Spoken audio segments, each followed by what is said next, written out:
Hello all. இன்னைக்கு ஆட்டுக்கால் பாயாக்கு ஒரு ஆட்டோட கால் வாங்கிட்டு வந்திருக்கோம். அதை எப்படி க்ளீன் பண்ணலான்னு பார்க்கலாங்களா? இன்றைக்கி ஆட்டுக்கால் பாயா செய்ய போகிறேன். அதுக்கு ஃபஸ்ட்டு ஓரளவுக்கு சூடான தண்ணியை இந்த ஆட்டுக்காலில் ஊற்றிப்போம்.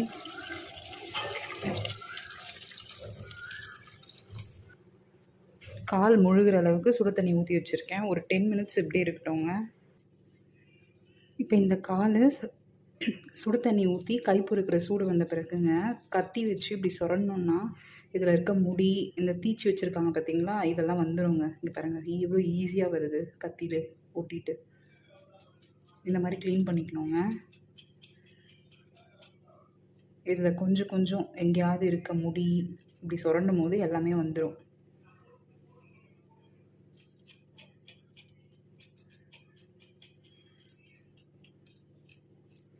ரொம்ப ஈஸி தாங்க இதை செய்கிறது. சுட்டு இதை துண்டு துண்டாக வெட்டி ஓரளவு க்ளீன் பண்ணி கொடுத்துட்டாங்கன்னா இதில் இந்த மாதிரி மட்டும் நம்ம க்ளீன் பண்ணிவிட்டு சமைச்சிக்கலாங்க. இந்த தீஞ்சதை கொஞ்சம் எடுத்துட்டோம்னா அந்த தீஞ்ச ஃப்ளேவர் குழம்புல தெரியாமல் இருக்கும். இந்த மாதிரி க்ளீன் பண்ணிக்கணுங்க.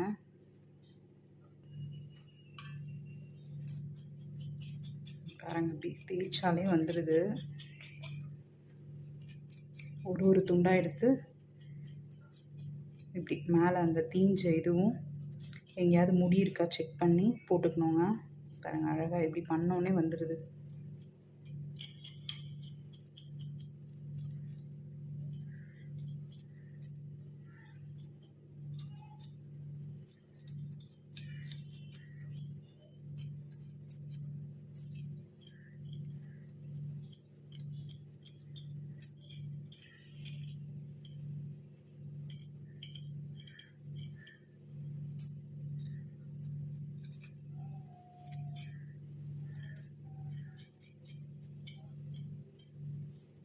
அவ்வளோதாங்க. நல்லா அந்த மாதிரி க்ளீன் பண்ணிக்கணுங்க. காலை இந்த மாதிரி நல்லா சுத்தம் பண்ணிங்க பாருங்கள். எங்கேயுமே அந்த பெருசாக தீஞ்ச எதுவும் இல்லை. எல்லாத்தையும் நல்லா சுத்தம் பண்ணி எடுத்துக்கிட்டேங்க. ஒரு 2-3 தடவை வாஷ் பண்ணிட்டேன் க்ளீனாக. இப்போ இதில் மஞ்சத்தூள் சேர்த்துப்போம்.